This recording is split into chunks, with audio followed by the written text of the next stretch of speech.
Now, what was the reason for quantum mechanics? In ancient Greece, there was a debate among the ancient Greek philosophers.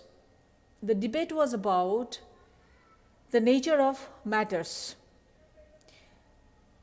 What is the composition of matter? What are they made of? That was the biggest question then.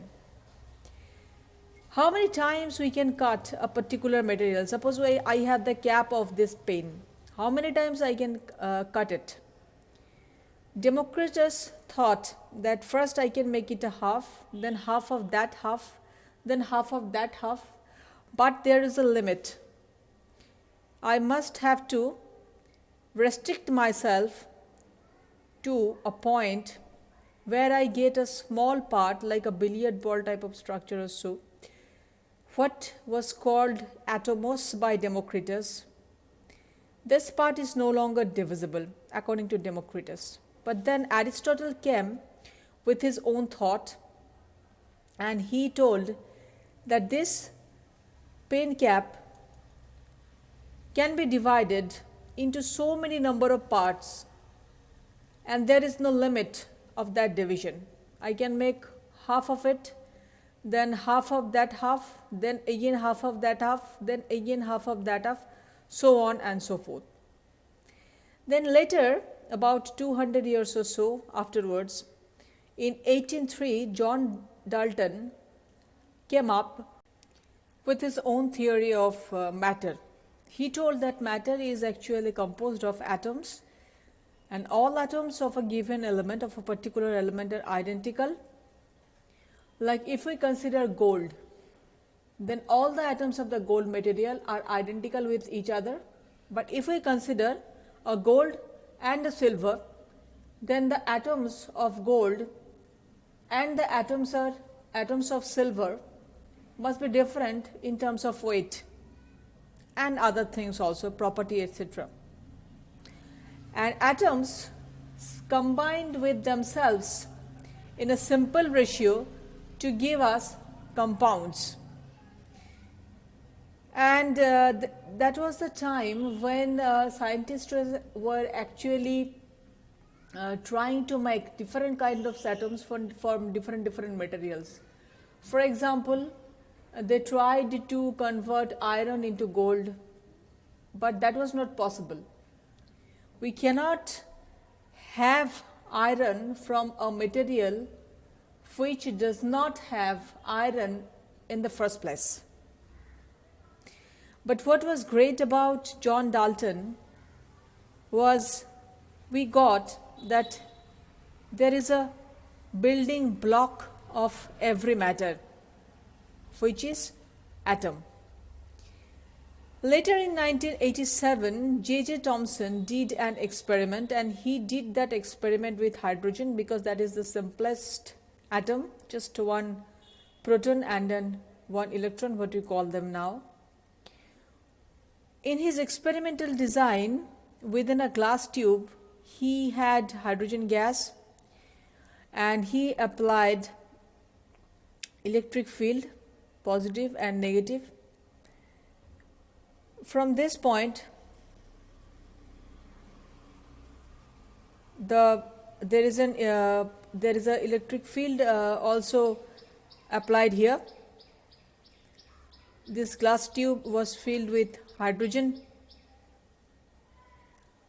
and he got an electric pulse because of the discharge of current between these two plates, and because of that current, these hydrogen atoms get ionized. And what he observed is lots of negative element was reaching this positive plate compared to a very few number of positive element were there, they were hardly reaching this negative side. So he concluded that this must be very lighter compared to the positive part, because as it getting heavier, the part which is heavier is difficult to deflect. So this was his conclusion, that atom was composed of two different parts. One is positive and negative, and positive part must be very much heavier compared to the negative part. So from the J.J. Thomson experiment, world came to know that atoms are no longer indivisible. And J.J. Thomson gave us this model. This is called plum pudding model, where the dough of the bun is positively charged and negatively charged electrons, as we call them electrons now. Negatively charged particles are scattered all over this positively charged dough. I have a video on this plum pudding model in my It's Science channel. You can get the link of the channel in this channel itself. Now we came up with the radioactivity, which was actually lots of scientists were doing work on them. Becquerel is the, he started it. In radioactivity, we got some rays. One is positively charged rays, which is called alpha particle. One is negatively charged rays, which is called beta particle, and the gamma particle was there. This radioactive element emit all this kind of rays, and by applying an electric field on the path of these rays, we got a deflection. Becquerel got a deflection of alpha particle towards the negative plate, beta particles toward the positive plate. One ray just went undeflected, but this positive portion is residing in a very small place, so that a very few number of alpha particles which are positively charged are getting deflected by this smaller center. If we think of a standard room, then we can think of a grain of sand just in the middle of the room, and that grain of sand resembles this positive center of the atom. And electrons are scattered like this. Electrons are outside this positive charge. They are rotating this positive charge, and they are very, very thin, that they can hardly deflect any alpha particles.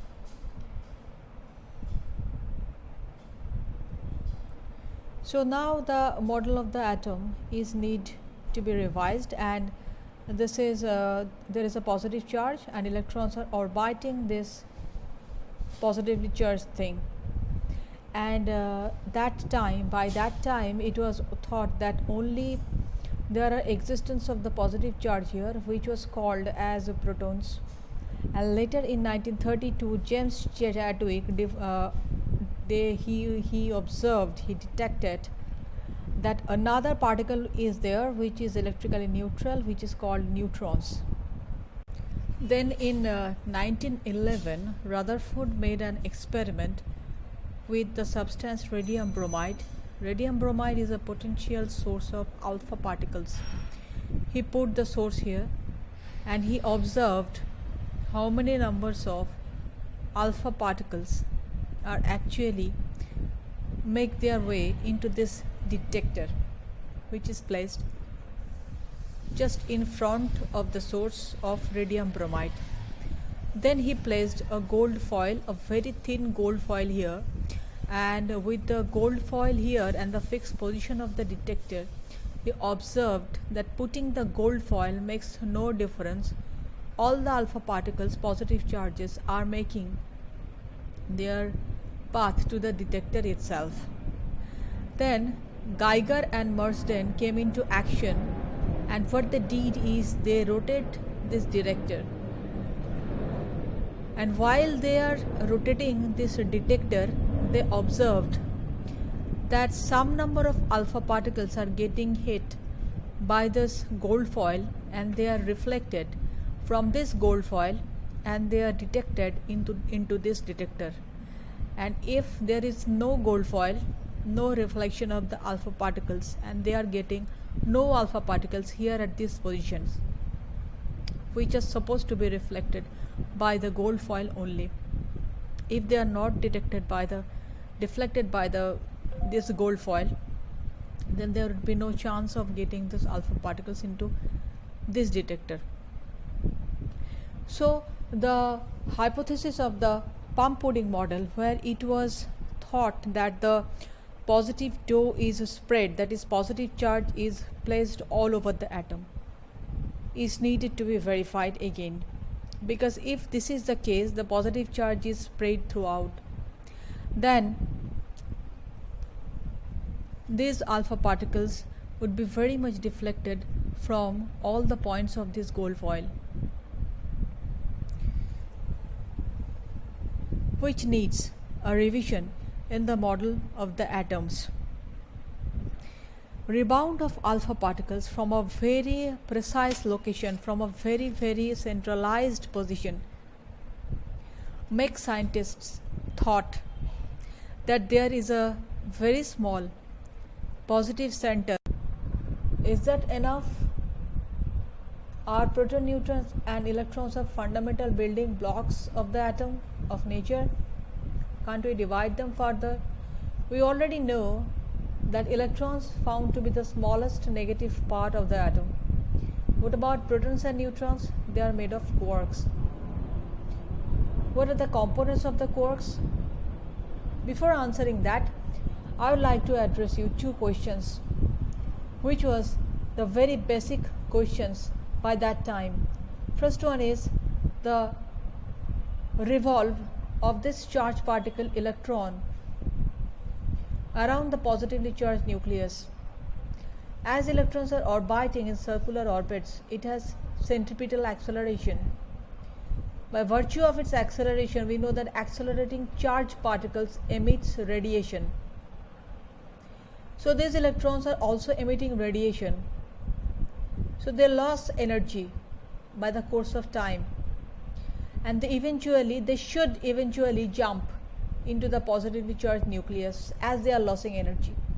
And this phenomena would happen within just 10 to the power minus 14 seconds. So the atoms can't exist. But how? We exist. All the substance we know exist. Second question is, inside the nucleus itself there are positively charged particles, protons only. Neutrons have no charge, and because of the Coulomb's repulsion, they will tremendously repel each other. For example, if we take example of uranium-92, so 92 number of positive charges are there inside just an area of 10 to the power minus 15 meter. So why nuclei should not destruct itself? The first question was answered by the wave theory of particles, which was first put forward by a young scientist, Thomas Young. As we know that Newton believed that light is actually a particle, and particle property of light describes reflection, refraction, even the photoelectric effect. In photoelectric effect, we know if I have a metal and I shine UV light, that is electromagnetic radiation, on this metal, then with the sufficient energy of this UV light, an electron will be knocked out of the metal. This was explained by Einstein. He explained that as photons are particles, light is a particle and they are made up of photons, like packets of energy, and each packet contains minimum h nu amount of energy, and when with this much energy it hits an electron, some amount of energy is wasted to overcome the positive negative attraction between the electron and the void which created because the electron tries to leave. For example, electron is sitting, just for illustration purpose, for example, if the electron is leaving this position, suppose it was sitting on a chair When it tries to leave, negative charge is going a little bit upward of the chair, then we can think there is a positive charge which is grown on the top of the chair. So there is a positive charge on the top of the chair, and the electron is a negatively charged particle. So there is a positive negative attraction, and in order to overcome the attraction, this is the work function of that particular metal. Work function is different for different types of metals, characteristic of the metal itself. To overcome this attraction, a certain amount of energy is lost, and with the rest amount of energy of the photon, this electron gets knocked out of the atom. And this was this photoelectric effect was explained by Einstein by considering light as photons, that is particles. We know the famous Einstein equation, which is E equal to mc square, and from this relation we know m equal to E by c square, and if we put P equal to mv, then instead of m I can write P by V, so it's P by V equal to E by c square. Here we have P equal to EC by c square, so it's E by c only, and we know E equal to h nu. So if we put E equal to h nu here, we get P equal to h nu by c, and we know that C equal to nu lambda. That is true for waves. So P equal to h by lambda. This is particle property, the momentum. This is wave property. So there is a relation between particle property and wave property. So if we think light as a particle of momentum p, it is also having a wavelength, a lambda, associated with itself. So light is particles, but light is wave too. So if light is wave and particle too, so matter, usual matter what we see even in our daily life, they are particles, but they must contain a wave property too. And this was made into an expression lambda equal to h by p or lambda equal to h by mv by de Broglie. He postulated that electrons, as they are thought of as particles, they behave like wave too. And this hypothesis, this postulate, was verified by Davison and Jarmer, who performed again the double slit experiment, and instead of light, as was used by Thomas Young, they performed the experiment using electrons, and they used a crystal. Separation between the atoms inside the crystal performed as the double slit. Suppose these are atoms arranged in the form of a crystal. So when electrons comes here, these are like slits, and as electrons are having a wave property associated with itself, they got diffracted by these atoms, and we get an interference pattern on the screen. So it was demonstrated that electrons are not only particles but waves too, which helps us. Later, Erwin Schrödinger, he gave his equation which tells us everything about the wave, whereabout about the wave, the present position, present status of the wave, and the future status of the waves too, and he involved the wave function psi into his equation. And from the hydrogen atom, we have already solved for the energy levels of the electrons, and it was established that electrons can only reside in these definite energy levels. They are not circulating like this and eventually drops here. No continuous emission of energy, no continuous states of energy is involved. with the electrons. They can reside only in these quantized orbits. So as electrons are waves, they behave as particles too, and which makes us possible to live.